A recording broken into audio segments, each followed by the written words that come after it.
Então, assim, num passado não muito distante, teve uma iniciativa de uma revista que depois foi incorporado ao British Medical Journal, chamado Journal of Negative Results in Biomedicine.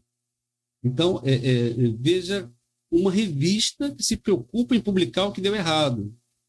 Então, isso não é ser uma anti-revista, é justamente minimizar a possibilidade de erro, e coisa que dificilmente é valorizado no mundo ocidental, né? O aprendizado, né? O processo, ele dificilmente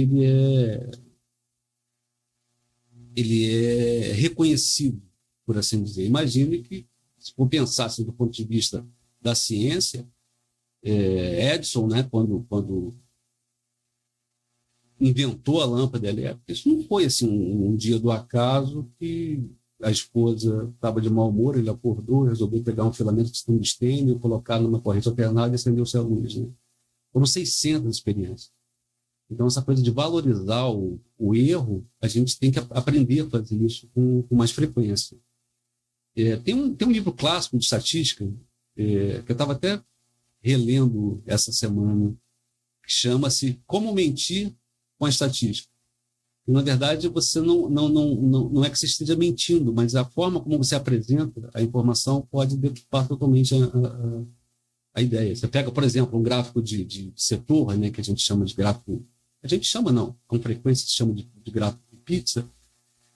É um gráfico que engana muito, né, porque ele dá em percentual. O percentual de 3 em 4 são 75%.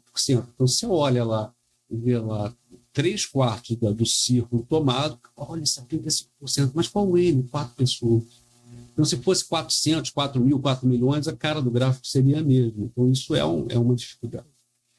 Não, é legal, porque a gente sabe que se apertar os números, eles vão falar o que a gente quer, né? O Francisco Inácio sempre falava isso, né? Editor lá no Caderno sobre Pública. Dá uma torturar direitinho. Ele fala. Ele fala o que você quer. Mas isso você falou é realidade, né? Que às vezes as pessoas colocam os números e começam a jogar com esses números a seu favor, né? Vamos ver lá o que a gente pode tirar de vantagem dos números que tem. E não é o que você está pesquisando, mas vamos ver. E o que você tocou num ponto que é doloroso, mas assim, um estudo que deu errado, ele serve também para você ver que aquele não é um caminho, mas outro caminho pode ser feito, não exatamente daquela forma, mas se a gente ajustar, então os estudos que deram errado já é tão importante quanto os que deram certo. Exatamente. Uma coisa que você vê com relativa frequência, e é pouco explorado, são a questão dos resultados secundários. Né? Você tem um desfecho primário que é definido, né? Vamos entender o desfecho, tudo aquilo que se mede.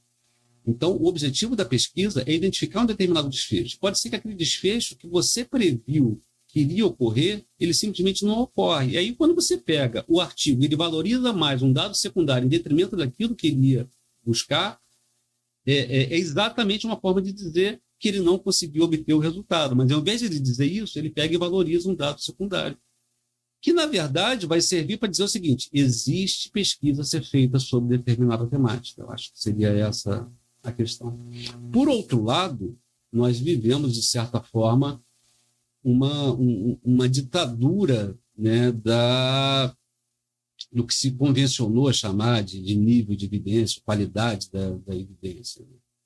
E aí, hoje, tudo se fala evidência. Qual é a evidência? Qual é a evidência? Como se fosse alguma coisa que estivesse no ar, assim, o que é evidência, qual é a evidência disso. Então, acho que a primeira coisa que tem que se pensar é que não é um movimento novo. Se a gente for datar isso, a gente está falando da década de 1970. E que não rompe com esse modelo dedutivo, cartesiano, é absolutamente uma ferramenta para tomar a decisão. Então, quando você pega, por exemplo, um resultado de uma meta-análise, acho que a gente pode falar um pouco mais disso para frente, qual é a função dessa meta-análise? É dizer o que deve ser feito, o que está certo, o que está errado? Não, é minimizar a incerteza.